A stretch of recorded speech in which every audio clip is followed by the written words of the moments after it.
ان اللہ وملائکتہ یصلون علی النبی یا ایہا الذین آمنوا صلوا علیہ وسلموا تسلیما۔ الصلاۃ والسلام علیک یا سیدی یا رسول اللہ وعلی آلک واصحابک یا سیدی یا حبیب اللہ۔ الصلاۃ والسلام علیک یا سیدی یا نبی اللہ وعلی آلک واصحابک یا سیدی یا نور اللہ۔ اللہم صلی علی سیدنا و مولانا محمد معدن الجود والکرم وآلہ وبارک وسلم۔ حمد و صلاۃ کے بعد عالم اسلام کی تاریخ کا بہت بڑا دن 17 رمضان مبارک، جس دن اسلام کا سب سے پہلا معرکہ کفر کے ساتھ پیش آیا اور اس کو معرکہ بدر اور غزوہ بدر کہا جاتا ہے۔ اس کو قرآن مجید نے یوم الفرقان بھی کہا ہے، فرق کرنے کا دن۔ یہ وہ پہلا معرکہ ہے جس کی دھاک کفر کے سینے پہ ایسی بیٹھی ہے کہ آج تک عالم کفر بدر کی للکار سے کانپتا ہے۔ ڈاکٹر اقبال نے امت مسلمہ کو ایک مشورہ دیا ہے۔ اس نے کہا ہے کہ شرط یہ ہے کہ فضائے بدر پیدا کر، فضا پیدا کر بدر جیسی، فضائے بدر پیدا کر، فرشتے تیری نصرت کو اتر سکتے ہیں گردوں سے کتار اندر کتار بھی۔ اور اسی مضمون کو دوسرے رنگ میں اقبال کہنے لگے، تو آج بھی ہو اگر ابراہیم کا ایمان پیدا، آگ کر سکتی ہے انداز گلستاں پیدا۔ عالم اسلام کو یوم الفرقان، غزوہ بدر کی للکار یاد رکھنی چاہیے۔ ملت کے جوانوں کو بدر کا سبق اور بدر کا نصاب کبھی نہیں بھولنا چاہیے۔ ہمیں آج جو درس دیا جاتا ہے وہ درس فلسفہ ہے۔ جو پیغام کفر کے مقابلے میں ہمیں بتلایا جاتا ہے وہ پیغام ہے مصلحت کوشی کا، وقت گزاری کا۔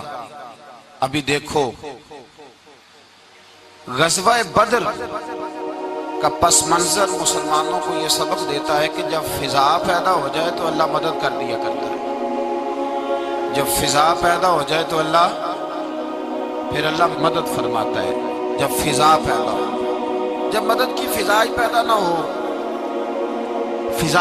ہو، قرآن مجید فرقان حمید سورہ آل عمران میں سے جو آیہ کریمہ میں نے تلاوت کی تو اس میں اللہ تعالیٰ نے بدر کا ذکر فرمایا ہے۔ فرمایا وَلَقَدْ نَصَرَكُمُ اللَّهُ بِبَدْرٍ وَأَنْتُمْ أَذِلَّةٌ، فرمایا تحقیق ہم نے بدر میں تمہاری مدد کی حالانکہ تم تو کمزور تھے۔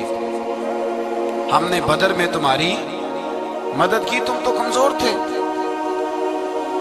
میدان بدر کے اندر اللہ تبارک و تعالیٰ نے مدد فرمائی، نصرت فرمائی مسلمانوں کی، اور ایسی کامیابی دی کہ پورا کفر جو اس وقت موجود تھا وہ کانپنے لگا کہ مسلمانوں کے پاس اتنی قوت کہاں سے آ گئی، اتنی طاقت کہ یہ کس طرح مالک ہوئے۔ بغور سمجھیے گا بات کو، ذرا تھوڑا سا پس منظر سمجھ لیں۔ 15 سال تک اعلان نبوت کے بعد نبی پاک صلی اللہ علیہ وسلم نے کسی جنگ کی، کسی لڑائی کی اجازت نہیں دی، کسی قسم کی منع فرمایا، بلکہ فرمایا لکم دینکم ولی دین، تمہارا اپنا دین ہے ہمارا اپنا دین ہے، منع کر دیا گیا۔ مسلمان ہجرت کر کے آ گئے مکہ سے مدینہ، لیکن یہاں بھی قریش مکہ اور کفار مکہ نے عالم اسلام کو، مسلمانوں کو، نبی پاک صلی اللہ علیہ وسلم کو سکون سے بیٹھنے نہیں دیا، پریشان کرتے رہتے تھے۔ اور اس پریشانیوں میں سے ایک بڑی پریشانی جب تک آپ بات کے پس منظر کو نہیں سمجھیں گے آپ کو اصل مضمون سمجھ میں نہیں آئے گا۔ پریشان کرتے تھے مسلمانوں کو، مدینے آ کر پریشان کرتے۔ دنیا کا ایک مزاج ہے، جو آدمی اپنا دروازہ بند کر لیتا ہے لوگ اسے بزدل سمجھتے ہیں، حالانکہ بزدل اور صلح پسند میں فرق ہوتا ہے۔ بزدل اور ہوتا ہے، صلح پسند کچھ لوگ صلح پسند ہوتے ہیں، لوگ انہیں بزدل کا طعنہ دیتے ہیں۔ تو جو آدمی دروازہ بند کر لیتا ہے نا یا تھوڑا سا احتیاط کرتا ہے تو لوگ سمجھتے ہیں کہ یہ بزدل ہے، کمزور ہے، میں نے ڈانٹا ہے تو بھاگ گیا ہے، حالانکہ ایسا نہیں ہوتا، وہ شخص صلح پسند ہوتا ہے۔ میرے رسول کریم سید عالم صلی اللہ علیہ وسلم کی ذات صلح پسند ہے۔ حضور علیہ الصلوۃ والسلام نے صلح کو اہمیت دی ہے، اور وصلح خیر، صلح ہی بہتر ہے۔ انہی لفظوں کے ساتھ محبوب نے ہمیں تعلیم ارشاد فرمائی، صلح کو درجہ دیا ہے۔ تو 15 سال تک کوئی لڑائی نہیں لڑی۔ اب انہوں نے سمجھا شاید مسلمان بزدل ہیں، یہ تو تلوار ہی نہیں اٹھاتے، یہ تو شاید جانتے ہی نہیں اس فن کو، ان کو تو خبر ہی نہیں۔ یہ کیا کرتے کہ مسلمانوں کو مدینے آ کے تنگ کرتے، گھر تک آ جاتے۔ مکے کے قریش مدینے کے قریب آ کے مسلمانوں کو لوٹ کے لے جاتے۔ کئی دفعہ ایسا ہوا کہ انہوں نے آ کر کے یہاں سے بکریاں، اونٹ اور کئی چیزیں چوری کر کے لے گئے۔ تو مسلمان پریشان رہنے لگے۔ اللہ پاک نے طاقت دے دی، قوت دے دی مسلمانوں کو۔ حضرت عمر فاروق جیسے لوگ کلمہ پڑھ گئے، حضرت امیر حمزہ جیسے لوگ آ گئے، حضرت ابو عبیدہ بن جراح جیسے لوگ آ گئے، حضرت سیدنا سعد بن ابی وقاص جیسے دلیر اللہ نے عالم اسلام کو عطا فرمائے۔ قوت آ گئی۔ حرِّض المؤمنین علی القتال، محبوب اختیار کرے مومنوں کو لڑائی کے لیے۔ ایک قافلہ آ رہا تھا، ابو سفیان مال لے کے ایک سفر پہ نکلا ہوا تھا، اس میں قریش کے سارے لوگوں کا مال تھا۔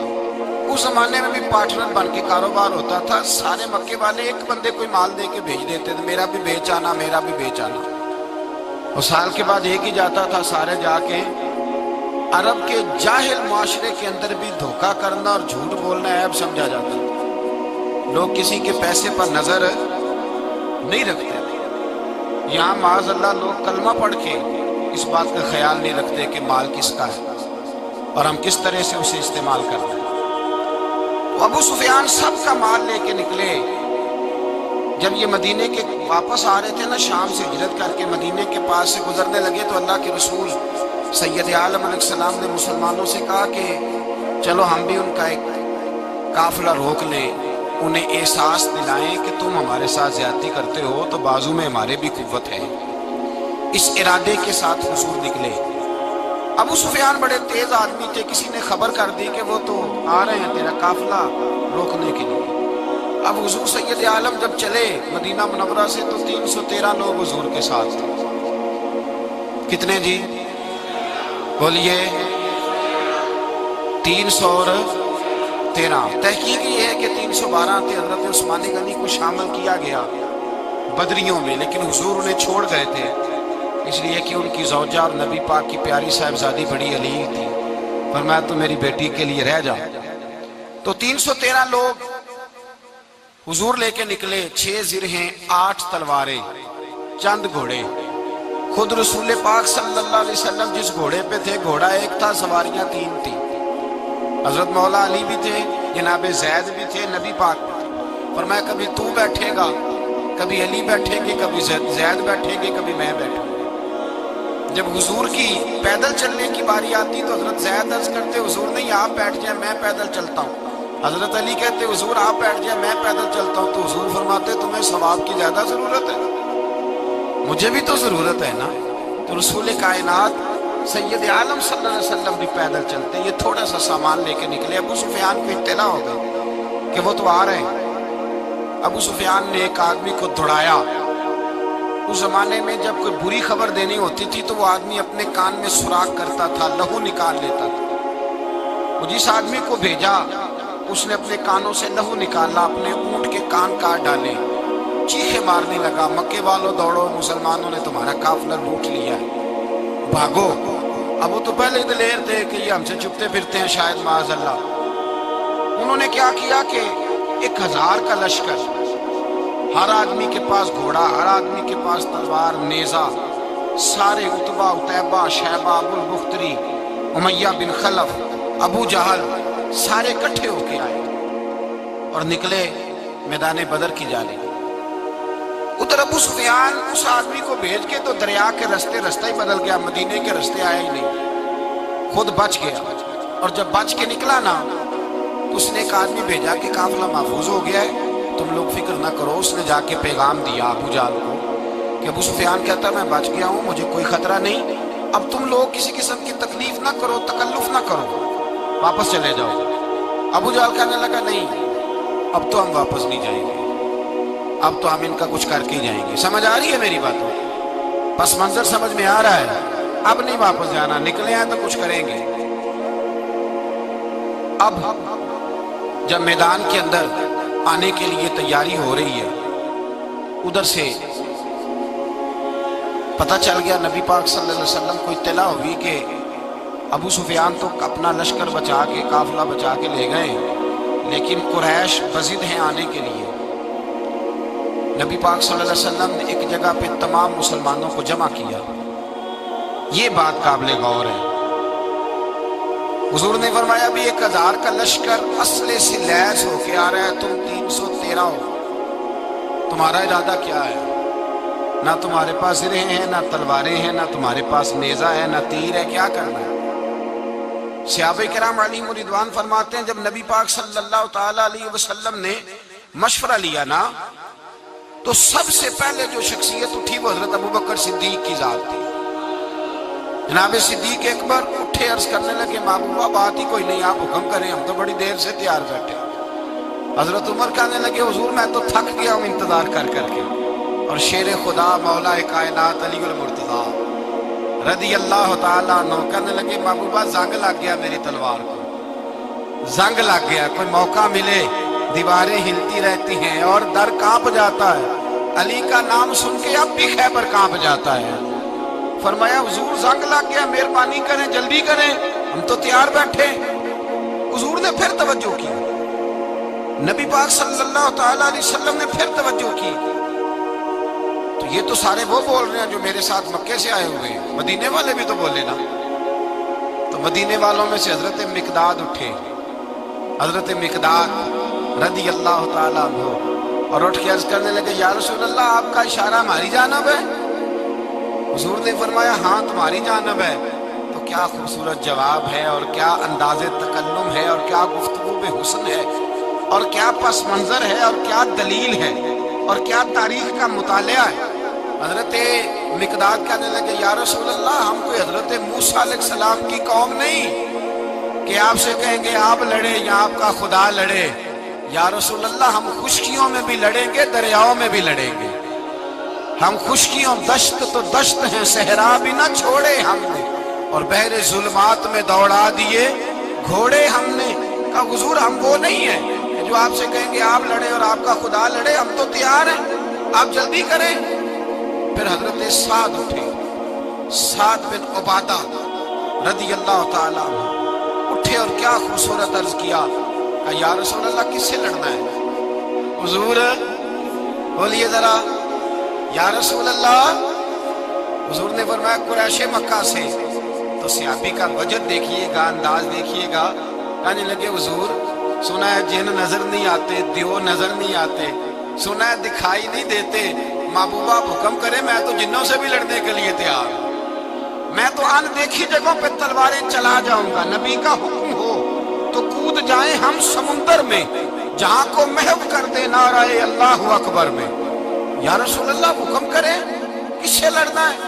میرے نبی پاک خوش ہو گئے، حضور خوش ہوئے، چہرے پہ مسکراہٹ دوڑی، فرمایا تم پر کوئی غلبہ پا ہی نہیں سکتا۔ فرمایا چلو آپ اٹھو چلیں، نہ تلواریں ہیں، نہ گھوڑے ہیں، نہ کوئی شے ہے، نہ پاس اسلحہ ہے، نہ کوئی بظاہر طاقت ہے۔ حضور اٹھے تو ایک ننھا مجاہد حضرت سعد بن ابی وقاص کے چھوٹے بھائی عمیر بن ابی وقاص قد چھوٹا، حضور نے فرمایا سعد چلے عمیر رہ جائے، سعد چلے اور عمیر یہ چھوٹے ہیں۔ حضرت سعد کہتے ہیں میری عمر ابھی اس وقت تھوڑی تھی، میں 16-17 سال کا جوان تھا، تو بھائی اس سے بھی چھوٹے تھے، فرمایا تو رہ جا۔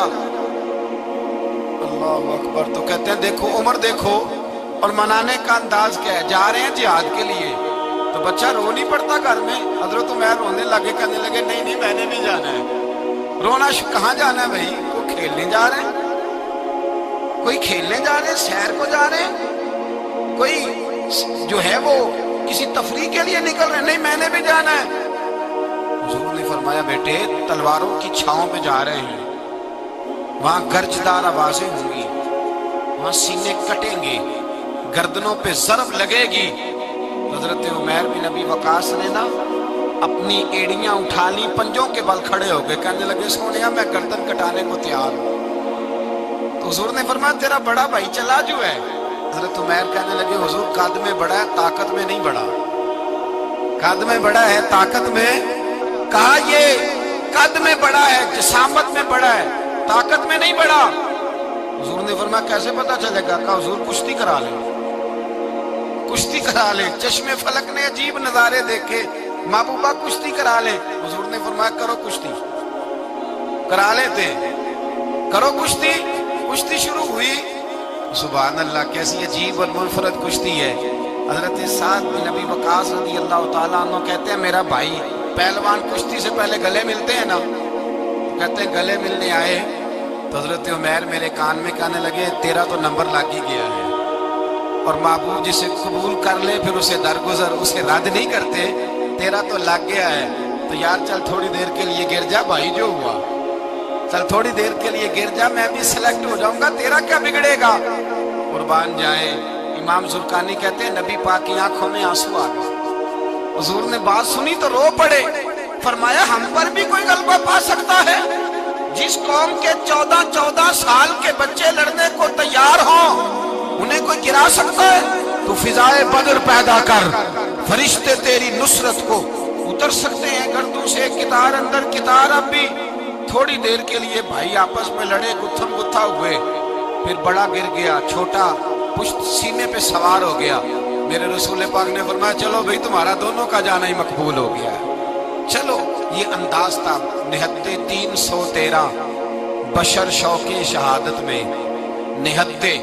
نہتے اس کو کہتے ہیں جس کے پاس اسلحہ نہ ہو۔ نہتے 313 بشر شوق شہادت میں نکل آئے تھے میدان میں محمد کی قیادت میں، نہ تیغ و تیر پہ تکیا، نہ خنجر پر نہ بھالے پر، بھروسہ ہے تو ایک سادی سی کالی کملی والے پر، بھروسہ ہے تو ایک سادی سی کالی، زیادہ مہنگی بھی نہیں، سادی سی کالی کملی والے پر، بھروسہ ہے تو ایک سادی سی کالی کملی والے پر۔ میرے مصطفیٰ کریم علیہ السلام کا لشکر میدان کی جانب، ادھر کفار جوش و خروش سے طے پایا رستے میں۔ ابو جہل نے کہا کہ روز ایک سردار اونٹ ذبح کرے گا، گانے گانے والی عورتیں گانے گائیں گے، بدر کی فضا دیکھ لیں، گانے والی گانے گائیں گی، روز ایک اونٹ ذبح ہوگا، شراب کے دور چلیں گے معذرت، اور مسلمانوں کے خلاف جوش پیدا کیا جائے گا۔ ادھر کھانے کے لیے شے کوئی نہیں، کوئی طاقت نہیں، تو یہاں کیا ہوگا؟ میرے حبیب نے فرمایا راتوں کو سجدے کریں گے، دن کوٹ کے اللہ اکبر کے نعرے لگائیں گے، یہاں عبادتیں ہیں، ریاضتیں۔ میرے رسول کریم سید عالم صلی اللہ تعالیٰ علیہ وآلہ وسلم سے پہلے کفار پہنچ گئے، انہوں نے پہنچ کر بدر کے میدان میں قبضہ کیا، جہاں کنویں تھے سب پہ قبضہ کر لیا، جو زمین خشک تھی ریتلی تھی وہ چھوڑ دی، اور جو زمین ہموار تھی اس پہ قبضہ کر لیا۔ جب نبی پاک صلی اللہ علیہ وسلم تشریف لے کر کے گئے تو ریتلی زمین تپتی ہوئے صحرا، 17 رمضان کا دن، صحابہ نے روزے رکھے ہوئے، روزے رکھے ہوئے صحابہ نے کیا کیا ہوا ہے؟ کیا کرنے گئے ہیں؟ پکی کر لیا تو یہ بولے تھوڑے ہو نا، میں کہ شاید کچھ حق ہوگی، کیا کرنے گئے تھے؟ روزہ رکھ کے، اللہ خیر ہی کرے، ہمارے یہاں تو روز نیا بہانا آتا ہے، کہتے میں کام تے جانا، میرا تو نہیں نہ بنتا، روز نیا بہانا ہے، کہتے نہیں میں تو مزدور آدمی ہوں۔ کس طرح کی بات کرتے ہیں؟ اللہ نے فرض کیا ہے تو اس کا مطلب ہے کہ گزارا ہو سکتا ہے، چل سکتا ہے، تبھی تو فرض کیا ہے۔ حضور نے فرمایا روزے کھول دو بھائی، پر کون کھولے؟ کوئی نہیں تیار۔ اب اللہ کے رسول نے خود گھوڑے کے اوپر بیٹھ کر کھجور کھائی دوپہر کے وقت، جب حضور نے کھولا تو تب سب نے کھولا۔ 17 رمضان نبی پاک صلی اللہ علیہ وسلم کے آنے سے پہلے انہوں نے کنووں پہ بھی قبضہ کر لیا، ہموار زمین، حضور آئے تو ریتلی زمین ملی، وہیں صحابہ نے ڈیرے لگائے، اب پانی کوئی نہیں، کوئی شے نہیں، تپتا ہوا صحرا، اوپر سے سورج گرمی برسا رہا ہے۔ حفیظ جلندری کہتے ہیں کہ زمین دعا مانگنے لگ گئی، زمین دعا مانگنے لگی، زمین کہنے لگی خدا بندہ مہربانی فرما، تیرے رسول آئے ہیں تو اب ذرا مجھے ٹھنڈا نہیں کر دیتا۔ حفیظ جلندری کا نظریہ ہے، وہ کہتے ہیں زمین دعا مانگنے لگی، زمین کہنے لگی مولا تیرے حبیب کے قدم جب میری اس خاک پہ آئے، الہی حکم دے سورج کو اپنا آگ برسائے۔ زمین کہتی ہے تیرے حبیب کے قدم جب میری اس خاک پہ آئے، الہی حکم دے سورج کو اپنا آگ برسائے، میرے دامن سے کر ان کو ہوائے گرم آئے گی تو مجھ کو رحمت للعالمین سے شرم آئے گی، میرے دامن سے کر ان کو ہوائے گرم آئے تو مجھ کو رحمت للعالمین سے۔ زمین کہنے لگی مجھے شرم آئے گی کہ محبوب آئے ہیں اور میں یا اللہ مہربانی کر۔ حفیظ جلندری ویسے تو حضور کی دعا، صحابہ کی دعا سب کی بات ہے، وہ کہتے ہیں زمین نے دعا مانگی، جب دعا مانگی تو اللہ نے بارش عطا کر دی۔ حضور نے فرمایا لو بھی حوض بنا لو، پانی بھر لو۔ صحابہ کہتے ہیں چھوٹے چھوٹے حوض بنا لیے، پانی ہم نے ان کے اندر جمع کر لیا، جانوروں کو پلایا، خود بھی ہم نے وہ پانی رکھا وضو کے لیے، غسل کے لیے۔ فرماتے ہیں اب ریتلی زمین تھی تو سمجھ لیں بارش پڑنے سے پکی ہو گئی، ان کی جانب کیچڑ ہو گیا، پانی ختم ہو گیا، کافروں کی طرف ختم ہو گیا۔ یہاں حالات اس طرح کے ہیں کہ جہاں پانی جمع ہے وہاں ختم ہوا، اور تاریخ کا عجیب حوالہ دیکھیں، حضور کو شہید کرنے آئے 2 کافر رات کو چپکے سے اس حوض سے پانی پی رہے تھے جو مسلمانوں کا حوض ہے۔ ایک صحابی کہنے لگے حضور کافر پانی پی رہے، ہمارے حوض سے ماروں؟ حضور نے فرمایا نہیں، کافر ہوئے تو کیا ہوا، مخلوق تو ہے نا اللہ کی، پینے دو، پینے دو، ہمارے دروازہ رحمت سے کوئی خالی جا سکتا؟ ایسا کی تیری خیر تیرے میں کدے کی خیر، ایسی پلا کی جس کا نشہ عمر بھر رہے، اور پلا کے گرانا تو سب کو آتا ہے، مزہ تو تب ہے کہ گرتوں کو تھام لے ساکی۔ کہا نہیں، پینے دو انہیں۔ میرے رسول کریم سید عالم صلی اللہ علیہ وسلم نے میدان بدر میں پڑاؤ کی، کافر ساری رات دندناتے رہے، شور کرتے رہے۔ جاسوسی کا ایک معیار ہوتا تھا، اب تو فوجوں کی وردی ہوتی ہے، پہچانے جاتے ہیں فوجی کس ملک کے ہیں، کس علاقے کے ہیں، کس جگہ سے ان کا تعلق ہے۔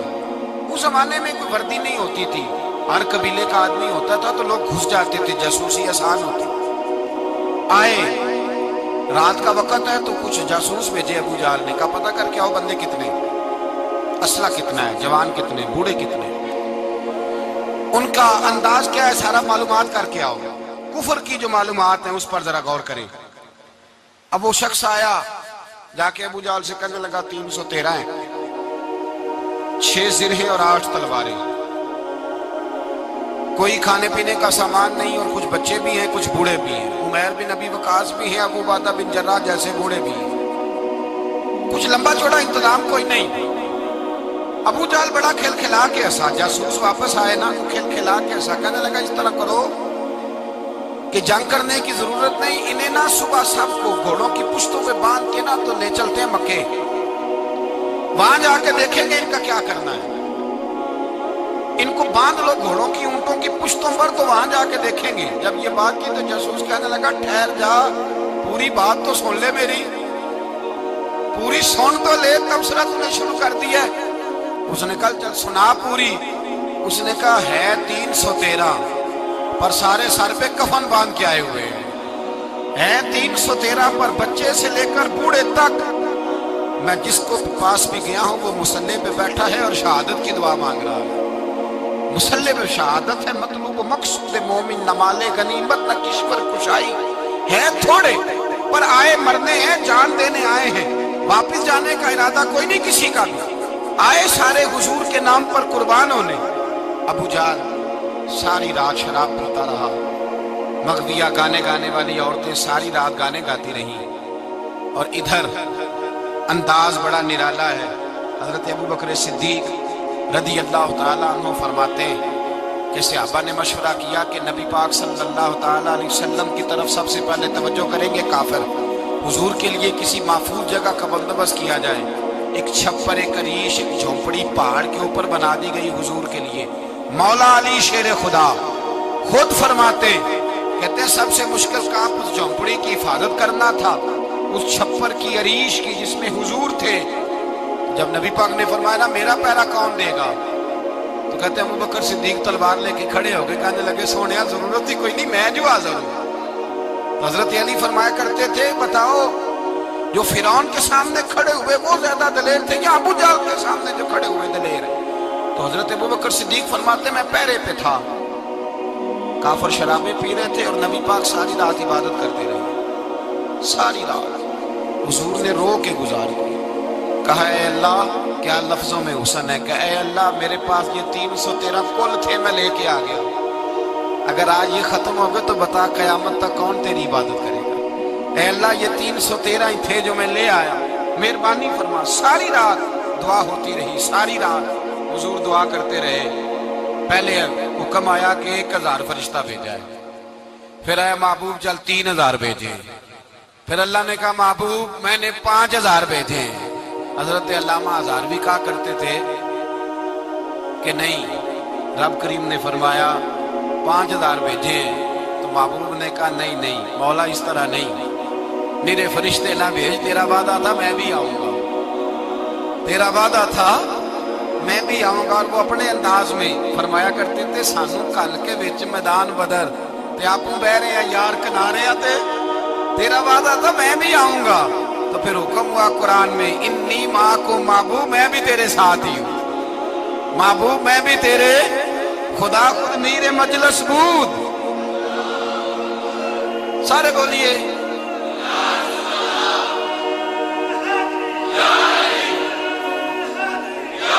بھئی آج تو دن ہے نا نعرے لگانے کا، یوم البدر منا رہے ہیں، تو آج تو ٹھنڈا ٹھنڈا نعرہ نہ لگائیں، میں نے اپیل کی تھی کہ نعرہ تحقیق بھی لگایا کریں۔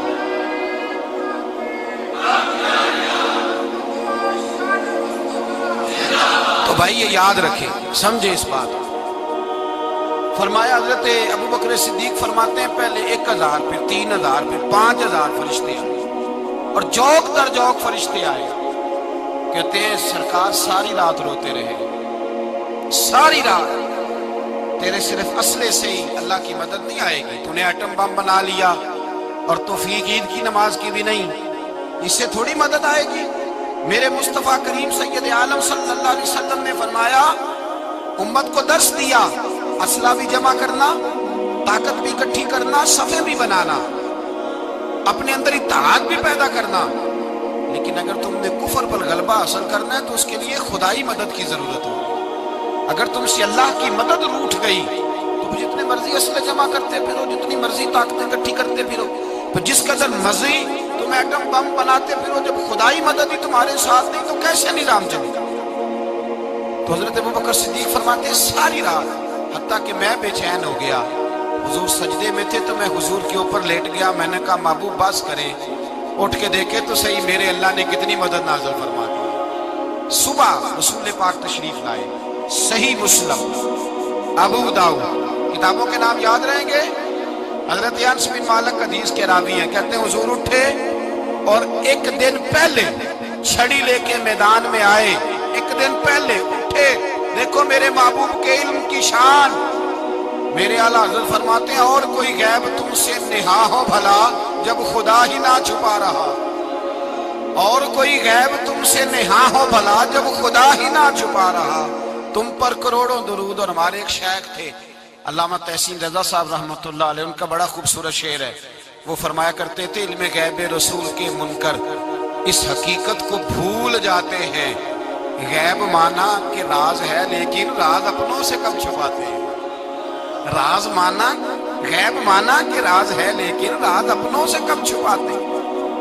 ایک دن پہلے حضور میدان میں آئے، صحیح مسلم کی حدیث ہے، اور محبوب پاک صلی اللہ علیہ وسلم کی دست مبارک میں چھڑی ہے۔ حضرت انس کہتے ہیں حضور میدان میں آئے اور حضور نے لکیر کھینچے، فرمایا کل یہاں ابو جہل مرے گا۔ کب مرے گا؟ یہاں مرے گا۔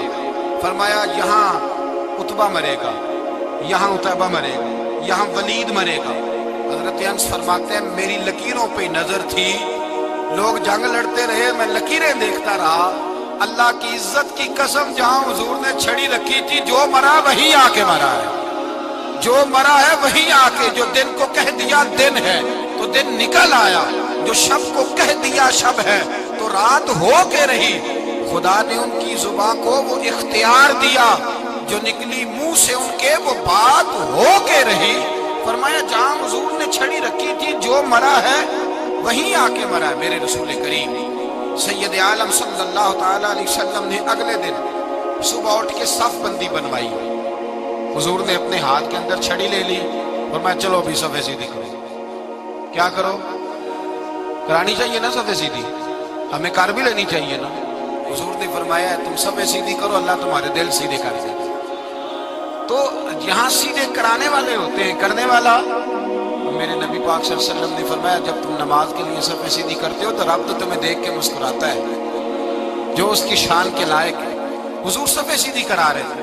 حضرت سواد انصاری ایک صحابی تھے تو پیٹ ان کا بڑا تھا، حضور نے چھڑی رکھی، فرمایا پیچھے ہٹ تھوڑا سا، بڑا پیٹ تھا، چھڑی لگائی نہ تو کہنے لگے حضور کیوں ماری ہے چھڑی آپ نے؟ نبی پاک صلی اللہ علیہ وسلم نے فرمایا چل ناراض نہ ہو، بدلہ لے لے۔ کہنے لگے لائیں دے بدلہ۔ حضور نے چھڑی پکڑائی تو کہنے لگے کپڑا ہٹائیں۔ حضور نے کپڑا ہٹایا تو جس میں اقدس چومنے لگے، کہنے لگے محبوبہ پتہ نہیں تھوڑی دیر کے بعد کیا بننا ہے۔ میں نے کہا جاتے جاتے بوسے ہی لے لوں، بوسے ہی لے لوں جاتے جاتے مصطفیٰ کریم۔ اور یہ واقعات کئی صحابہ کے، حضرت عکاشہ بن محسن کا بھی ہے اور بھی کئی لوگوں کے۔ میرے رسول پاک علیہ السلام میدان بدر میں، بدر کی فضا عرض کرو، دو صحابی تھے، ایک کا نام حضرت حذیفہ بن یمان اور ایک کا نام حضرت حسین۔ یہ دو صحابی ہیں رسول پاک صلی اللہ علیہ وسلم۔ یہ کہیں سے آ رہے تھے واپس، ابو جہل کی ملاقات ہوگی، جنگ میں جا رہے ہو، اپنے نبی کے لیے آئے ہو، مدد کرو گے؟ انہوں نے کہا نہیں ہم تو ویسے ہی آ رہے تھے۔ ابو جہل نے کہا اگر ویسے ہی آ رہے تھے تو ٹھیک ہے جاؤ، وعدہ کرتے ہو لڑو گے تو نہیں؟ کہا نہیں لڑیں گے۔ یہ دونوں وعدہ کر کے آ گئے حضور کے پاس، کہا یا رسول اللہ ہم نے اس سے وعدہ کر لیا ہے لیکن ہمارا ارادہ تو لڑائی کرنے کا ہے، ہمیں تو یہاں آتے پتہ چلا ضرورت پڑی ہے۔ نبی پاک صلی اللہ علیہ وسلم نے فرمایا تم نے وعدہ کر لیا اب تم نہیں لڑو گے۔ کہا یا رسول اللہ کافر سے وعدہ کیا ہے۔ میرے نبی پاک نے فرمایا کیا تو مومن نے ہے نا۔ کس نے کیا ہے؟ اللہ اکبر۔ کوئی وعدوں کی پاسداری نہیں کرتا۔ میدان بدر میں جہاں ایک ایک فرد کی ضرورت ہے، ایک ایک فرد، وہاں رسول پاک نے فرمایا مومن نے وعدہ کیا ہے لہٰذا ہم دو مجاہد کاٹتے ہیں۔ فرمایا تم بیٹھ جاؤ تم نہیں لڑو گے۔ اب دونوں لشکر آمنے سامنے ہوئے، آمنے سامنے۔ سب سے پہلے آنے والوں میں سے ادھر سے ولید آیا، عتبہ آیا، اس کا بھائی شیبہ آیا، یہ تین آئے۔ کہنے لگے حضور ہمارے مقابلے میں بھیجے۔ نبی پاک نے انصار میں سے بھیجا، کہنے لگے یہ نہیں ہمیں چاہیے، ہمارے مقابلے میں قریشی اور ہاشمی بھیجو۔ برادری کا بڑا شوق تھا نا قریش میں۔ حضور نے فرمایا چلو تمہارا جلدی مرنے کا ارادہ ہے تو بھیج دیتے ہیں، ٹھیک ہے تمہارے پائے کے بھیج دیتے ہیں۔ حضور نے فرمایا چلو امیر حمزہ اٹھو۔ حضرت امیر حمزہ اسد اللہ و رسولہ اٹھ کے کھڑے ہو گئے، فرمایا چلو علی آپ بھی اٹھو۔ شیر خدا تو یوں اٹھے کہ جیسے پہلے سے ہی کھڑے تھے۔ حضور نے فرمایا چلو۔ ابو عبادہ بھی اٹھے، تینوں صحابی اٹھے۔ حضرت عبادہ ذرا بوڑھے تھے، ان کے لیے تھوڑا مشکل ہوا دشمن کو سنبھالنا، باقی تو دونوں نے کاٹ کے رکھ دیا دشمن۔ اور حضرت علی رضی اللہ تعالیٰ عنہ نے دیکھا نا جناب عبادہ ذرا زخمی ہو گئے، دشمن ان کا بھاری ہو رہا تو دوڑے گئے، مارا حضرت عبادہ کا دشمن بھی مارا، اور جناب ابو عبادہ کو کندھوں پہ اٹھا کے در رسول پہ لے گئے۔ کہنے لگے سونیا یا رسول اللہ آپ کے دشمن میں مار آیا ہوں، غلام بچا کے لے آیا ہوں، یہ میں لے آیا ہوں آپ کی، یہ شان ہے حضرت علی شیر خدا کرم اللہ۔ اب جنگ کا نکارہ بجا، کہاں 1000؟ ایک مرغ کہنے لگا نہیں پورا 1000 نہیں تھا، 950 تھا۔ میں کہا چل تو 900 کر لے یار، اس میں کون سی حرج والی بات ہے؟ پھر بھی 900 اور 300 کا کیا مقابلہ؟ اور پھر اسلحے سے لیس 1000 کا لشکر میرے رسول کائنات سرور عالم صلی اللہ علیہ وسلم۔ جب جنگ چھڑی، امیہ بن خلف بڑا مارتا تھا حضرت بلال کو، جناب بلال کے قابو ہی آ گیا، حضرت بلال کے قابو آ گئے۔ کہنے لگا معافی مل جائے گی، معافی مل جائے گی، معافی مل جائے گی، دوڑنے لگا۔ حضرت عبد الرحمن بن عوف کہنے لگے بلال جب کوئی معافی مانگے تو دے دینی چاہیے، فرمایا سب کو دینی ہے، اس ظالم کو نہیں دینی۔ پکڑ کے مارا جناب سیدنا بلال حبشی رضی اللہ تعالیٰ، پکڑ کے مارا، فرمایا مجھے بڑی سزائیں دیتا تھا۔ اس امت کا فرعون ابو جہل نے ساری زندگی ستایا ہے۔ 2 چھوٹے چھوٹے بچے معوذ اور معاذ، اور ان کی عمریں 17 سال سے کم بتائی جاتی ہیں، اور حسین لفظ ہیں۔ حضرت عبد الرحمن بن عوف کہتے ہیں دونوں میرے پاس آئے، اور ایک روایت میں یوں بھی انداز ہے، کہتے ہیں ایک بھائی کا قد چھوٹا تھا، تلوار اونچی تھی اس سے، اور آئے، اور یہ لفظ ہیں تاریخ میں محفوظ، آئے آگے کہنے لگے عبد الرحمن سے چچا ابو جہل کدھر ہے؟ میں نے کہا تم نے کیا کرنا ہے؟ ان کا جواب پتہ کیا ہے؟ یہ نہیں کہا کہ دین کا دشمن ہے، یہ نہیں کہا بڑا ظالم ہے اس لیے مارنا ہے، کہا تم کیا کرو گے؟ تو جواب وہ شاہ نامہ اسلام نے اپنے لفظوں میں بیان کیا، کہنے لگے مریں گے۔ زیادہ یہی ہے نا کہ ہم کمزور ہیں، پوچھنے کا سٹائل یہ تھا کہ تم بچے ہو، تم نے کیا کرنا ہے؟ تو پتہ ان کا جواب کیا ہے؟ حفیظ جلندری کہتے ہیں وہ کہنے لگے مریں گے یا ماریں گے ناری کو، سنا ہے گالیاں دیتا ہے وہ محبوب باری کو صلی اللہ علیہ وسلم، کہنے لگے ہمارے نبی کو معاذ اللہ برا کہتا ہے، چھوڑیں گے نہیں، جانا ضرور ہے، اگر اسے مار نہ سکے تو مار کے تو آ جائیں گے نا، جانا ضرور ہے۔ تو کہتے ہیں ہم نے اشارہ کیا، میں نے کہا وہ گھوڑے پہ جا رہے ہیں، وہ دیکھو، کہتے ہیں بس چھلانگے لگاتے دوڑے، بھاگے گئے، ایک نے اچھل کے تلوار ماری، دوسرے نے بھی گرایا، تیسرے نے بھی زخمی کیا۔ ابو جہل نے تلوار ماری تو ایک بھائی کا بازو کٹ گیا، تو ہلکا سا گوشت لٹک رہا تھا، اس نے پیر رکھ کے گوشت بھی جدا کر دیا اور کاٹا ابو جہل کو۔ جب نیچے گرا، اب عبداللہ ابن مسعود آئے، دیکھا کچھ جان باقی ہے، رسی جل گئی، بال نہیں گئے۔ حضرت عبداللہ ابن مسعود جب گلا کاٹنے لگے تو کہنے لگا ذرا نا گردن نیچے سے رکھ کے کاٹنا، گردن ذرا نیچے رکھ کے کاٹنا۔ فرمایا کیوں؟ کہنے لگا ذرا سردار ہوں، گردنوں میں پڑی گردن میری اونچی نظر آنی چاہیے، رسی جل گئی پر بال، کہنے لگا ایسا نہ ہو غلاموں میں پڑی ہو تو چودھری کی گردن لہذا ہی نہ نظر آئے، ذرا نیچے سے رکھ کے کاٹنا۔ حضرت عبداللہ ابن مسعود رضی اللہ تعالیٰ انہوں نے گردن کو کاٹ ڈالا۔ میرے بھائی اب جنگ ختم ہونے لگی آہستہ آہستہ، دونوں بچے اپنی تلواریں لے کے در رسول پہ آئے، ایک کہنے لگا میں نے مارا ہے، دوسرا کہنے لگا حضور میں نے مارا ہے۔ حضور نے فرمایا تلواریں دکھاؤ، خون کس کو لگا ہے؟ جب خون دیکھا تو دونوں کو ایک جتنا لگا تھا۔ میرے حبیب مسکرائے، فرمایا تم دونوں نے مارا ہے، تم دونوں نے مارا ہے۔ میرے رسول پاک سید عالم صلی اللہ تعالیٰ علیہ وسلم نے دیکھا امیہ بھی مر گیا، ابو البختری، عتبہ، عتیبہ، شیبہ، امیہ بن خلف، بڑے بڑے دشمن مر گئے، 70 کے قریب قتل ہوئے، 70 کے قریب گرفتار ہوئے، باقی بھاگ گئے، 14 صحابہ صرف شہید ہوئے۔ ان کے جو مر گئے نبی پاک نے کنویں کے اندر پھینک دیے، اور کنویں کے سرانے کھڑے ہو کے ذمہ داری سے، سیاستہ کی روایت از کر رہا ہوں، ذمہ داری سے حضور نے بدر کے کنویں پہ کھڑے ہو کے فرمایا او کافرو، او فلاں بن فلاں، او فلانے کے بیٹے فلانے، تم نے دیکھ لیا میرے رب کے وعدے کتنے سچے ہیں؟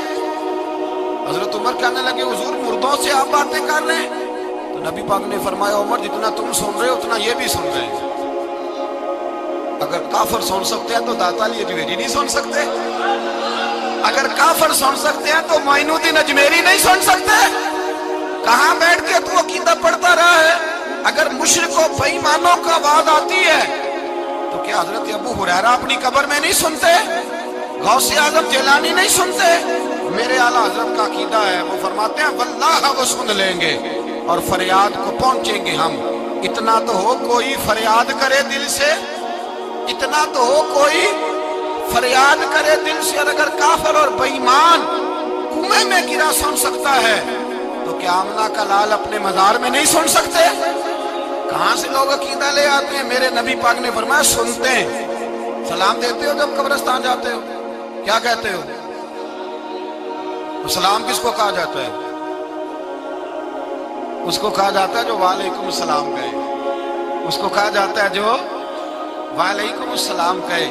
او بھائی سنو، میرے رسول پاک سید عالم صلی اللہ تعالی علیہ وآلہ وسلم نے کہا دیکھا تم نے میرے رب کا وعدہ کتنا سچا ہے؟ یہ کہہ کے میرے رسول پاک آئے، ایک آدمی کو پہلے بھیجا، فرمایا جاؤ جا کے خوشخبری دے دو، اللہ نے فتح دے دی ہے، خوشخبری دو۔ پھر حضور آئے۔ ان گرفتار ہونے والوں میں حضور کے اپنے داماد ابو العاص بھی ہیں، حضور کے چچا جناب عباس بھی ہیں، وہ بھی ہیں، اور بھی کئی لوگ ہیں گرفتار ہونے والے آئے۔ حضرت انس کہتے ہیں آدھی رات کا وقت تھا، جب ان کو لایا گیا نا گرفتار کرنے والوں کو مدینے، تو صحابہ کو غصہ ہی بڑا تھا، کس کس کے رسیاں باندھ دی۔ حضرت بلال کی ڈیوٹی تو ذرا زور زور سے باندھتے تھے، زور زور سے، ذرا تگڑی کر کے، بڑا ستایا تم لوگوں نے، زور زور سے۔ کہتے ہیں آدھی رات کا وقت ہوا، میں مسجد میں آیا تو حضور کو بے چینی سے ٹہلتے دیکھا مسجد میں۔ تو میں نے کہا حضور کیا ہوا؟ یہ سونے کا وقت تھا، آپ کی آرام کا، تھکے ہارے آئے تھے۔ تو حضور نے فرمایا تم نے رسیاں زور سے باندھ دی ہیں، وہ ہائے ہائے کرتے ہیں، مجھے نیند نہیں آتی۔ نیند حضور وہ دشمن ہے، وہ آپ کا دشمن ہے۔ فرمایا وہ میرے دشمن ہے پر میں تو رحمت للعالمین ہوں، ذرا ڈھیلی کر دو، سو جائیں تو میں بھی سو جاؤں۔ سویرے حضور نے صحابہ کو بلایا، فرمایا ان کا کرنا کیا ہے؟ حضرت عمر کا مشورہ سنو۔ حضرت عمر کہنے لگے حضور جو میرے رشتہ دار ہیں میرے حوالے کرے، پہلے میں ان کی گردنیں کاٹوں، جو ابو بکر کے ہیں اس کو ان کی گردنیں کاٹیں، جو عثمان کے ہیں علی کے ہیں ان کو دو، سب کو کاٹیں، اپنے اپنے رشتہ داروں کو۔ میرا جو ہے میں اپنے ہاتھوں سے اسے ذبح کروں گا، میرے نبی کی دشمنی کرتا ہے۔ حضور نے فرمایا عمر تیرا فیصلہ ذرا تگڑا ہے، تھوڑا نرم چاہیے۔ حضرت ابو بکر صدیق کو بلایا، فرمایا تیرا کیا ارادہ ہے؟ ابو بکر کہنے لگے حضور کچھ فدیہ لے لیں، ان پہ رحم کریں، مجھے لگتا ہے بہت سارے کلمے پڑ جائیں گے، کچھ مہربانی کریں، ان پہ شفقت کریں۔ حضور نے فدیہ تعین کر دیا، فرمایا اتنے اتنے پیسے دو، جاتے جاؤ۔ کچھ نے کہا ہم غریب ہیں، فرمایا تم مسلمانوں کے 10 بچوں کو حساب کتاب سکھا دو، تمہیں چھٹی۔ کچھ نے کہا جی ہمیں یہ بھی نہیں آتا، فرمایا تم ویسے ہی آزاد ہو جاؤ۔ بہت ساروں پہ مہربانی کی۔ حضرت عباس کھڑے ہوئے حضور کے سامنے، چچا، تو نبی پاک نے فرمایا چاچا وہ لاؤ فدیہ۔ کہنے لگے بھتیجے میرے پاس تو کچھ بھی نہیں، کوئی شے نہیں۔ تو حضور نے فرمایا چاچا وہ جس دن تم آ رہے تھے کمرے کا دروازہ اندر سے بند کر کے اتنی بڑی سونے کی اینٹ میری چاچی کو دی تھی، کہا اگر میں بچ کے آ گیا تو ٹھیک ہے، نہ آیا تو تمہارے لیے کافی ہوگی، وہ کدھر ہے؟ خیال آیا، حضرت عباس کانپنے لگے۔ یہ سن کر حضرت عباس پر راشا ہوا طاری کہ پیغمبر تو رکھتا ہے دلوں کی بھی خبرداری۔ خیال آیا مسلمان نیک و بد پہچان جاتے ہیں اور محمد آدمی کے دل کی باتیں جان جاتے ہیں۔ کہنے لگے وہ کدھر ہے؟ جناب عباس کہنے لگے محبوبہ وہ تو فدیہ تو میں دوں گا ہی اب، لیکن میں مان گیا ہوں آپ اللہ کے سچے رسول ہیں، اس لیے کہ میرے اور میری بیوی کے علاوہ کسی کو اس بات کی خبر نہ تھی۔ اسی جنگ میں حضرت خدیجہ کا وہ ہار آیا جس کا تذکرہ میں پچھلے دنوں کر چکا، اللہ تعالیٰ نے فتح دی۔ کسی جگہ بھی کوئی تکبر کا لفظ میرے نبی پاک نے بیان نہیں فرمایا، کسی جگہ حضور نے یہ نہیں کہا کہ ہم بڑی دانائی سے لڑے، ہم بڑے دلیر تھے، ہماری صف بندی بڑی سیانی تھی۔ یہی فرمایا وَلَقَدْ نَصَرَكُمُ اللَّهُ بِبَدْرٍ، اللہ نے ہماری مدد کی، اللہ نے ہماری۔ میری اور آپ کی زندگی میں جہاں نقص واقع ہوتا ہے نا، وہاں ہم کامیابیاں اپنے کھاتے میں ڈالنے لگتے ہیں تو فضائے بدر پیدا نہیں ہوتی۔ یاد رکھیں اگر رات کو گانے سنیں گے، شراب کباب کے دور چلیں گے تو پھر بدر کی فضا پیدا نہیں ہوگی، پھر تو کفر کی فضا پیدا ہوگی۔ اور اگر رات کو مسلح آباد رہیں گے، میں نے کچھ دن پہلے کہا تھا جمعے میں، صلاح الدین ایوبی جب جنگ لڑ رہے تھے تو ایک بحری بیڑا آ رہا تھا دشمنوں کا، اسلحہ لے کے، مسلمانوں کے پاس اسلحہ پہلے کم تھا، تو ایک بحری جہاز اور اسلحہ لے کے آ رہا تھا عیسائیوں کا۔ تو صلاح الدین ایوبی ساری رات مسجد اقصیٰ میں روتے رہے۔ سویرے ایک بزرگ ملے تو کہنے لگے، پہلے رات کو بھی ان سے دعا کے لیے کہا، پھر سویرے صلاح الدین کہنے لگے حضور دعا کرنا، مسلمان پہلے ہی کمزور ہیں اور عیسائیوں کا ایک بحری بیڑا اسلحہ لے کے اور آ رہا ہے۔ تو بزرگ کہنے لگے وہ تو بیڑا غرق ہو گیا، غرق ہو گیا۔ کہا کہاں غرق ہوا؟ کہنے لگے تو ساری رات روتا رہا تو تیرے آنسوؤں میں غرق ہو گیا، تیرے آنسوؤں میں غرق ہو گیا، اب نہیں آئے۔ کچھ دیر کے بعد خبر مل گئی واقعی ڈوب گیا ہے پانی میں۔ بھائی جب تو اللہ کو منا لیتا ہے، جب رب کی مدد تیرے آتا ہے، یاد رکھنا زندگی میں کہیں بھی آپ لڑ رہے ہیں، کسی محاذ پر بھی اگر حق آپ کے ساتھ ہے تو پھر اللہ کی مدد آپ کے ساتھ، اور اگر حق آپ کے ساتھ نہیں تو پھر جتنے مرضی ہیلے بہانے کر لیں، وکیل مہنگا کر لیں، جج خرید لیں، پھر آپ دنیا کی ساری سیاست لڑا رہے ہیں، جب حق آپ کے ساتھ نہیں تو پھر رب کی مدد آپ کے ساتھ۔ آج شام کے اندر روز قتل ہوتا ہے، برما کے مسلمانوں پر زمین تنگ ہے، کشمیر میں اتنا خون بہہ چکا ہے کہ اب شاید کشمیر کی وادی خون پیتی بھی نہیں، اتنا خون بہہ گیا ہے۔ فلسطین قبلہ اول مسلمانوں کا مسجد اقصیٰ یہودی کے قبضے میں ہے، مسلمان اپنی اپنی اپنی اپنی، اور ظلم کی بات یہ ہے، ظلم کی بات کہ ہم توحید کا اعلان کرنے والے، توحید کے ٹھیکیدار بننے والے، سلوٹ کرنے پہ آتے ہیں تو عیسائیوں کو بلا کے کرتے ہیں، یہودیوں کو بلا کے کرتے ہیں۔ میرے بھائی مسلمان کے پاس اسلحہ بھی ہے، پیسہ بھی ہے، دولت بھی ہے، ہر قسم کا ذخیرہ ہے، ضرورت یہ ہے کہ اسے خدا کی مدد نصیب ہو جائے۔ اللہ کی مدد جب تھی تو اسلحے کی ضرورت نہ تھی، جب تک خدا کی فضائے بدر پیدا کرے، فضائے بدر پیدا کرے۔ اگر حق آپ کے ساتھ ہے، اندر خلوص ہے اور آپ لڑ اللہ کے دین کے لیے رہے ہیں، ذاتی اگر نام و نمود ہے، خواہشات ہیں، ذاتی آپ کے مفادات ہیں، تو پھر بڑی جلدی یہ سفر ناکامیوں کا سفر ہو جاتا ہے۔ فضائے بدر پیدا کریں، رضا الہی کے لیے میدان میں نکلنے کا جذبہ اپنے دل میں پیدا کریں۔ بدر کے 14 صحابہ جو شہید ہوئے، وہ 14 صحابہ کو ہم سلام عقیدت پیش کرتے ہیں۔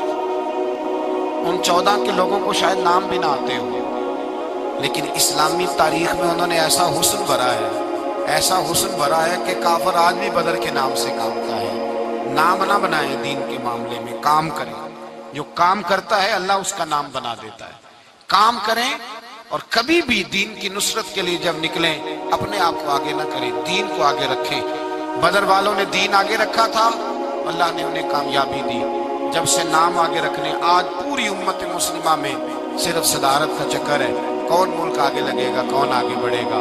فضائے بدر پیدا ہو جائے گی، دین آگے رہ جائے گا، شخصیات پیچھے ہو جائیں گی۔ اور یاد رکھیں نظریات بچیں تو شخصیات بھی باچی جاتی ہیں، نظریہ بچانا بڑا ضروری ہے۔ میرے اعلیٰ حضرت فرماتے ہیں بے نشانوں کا نشان مٹتا نہیں، مٹتے مٹتے بھی نام ہو ہی جائے گا۔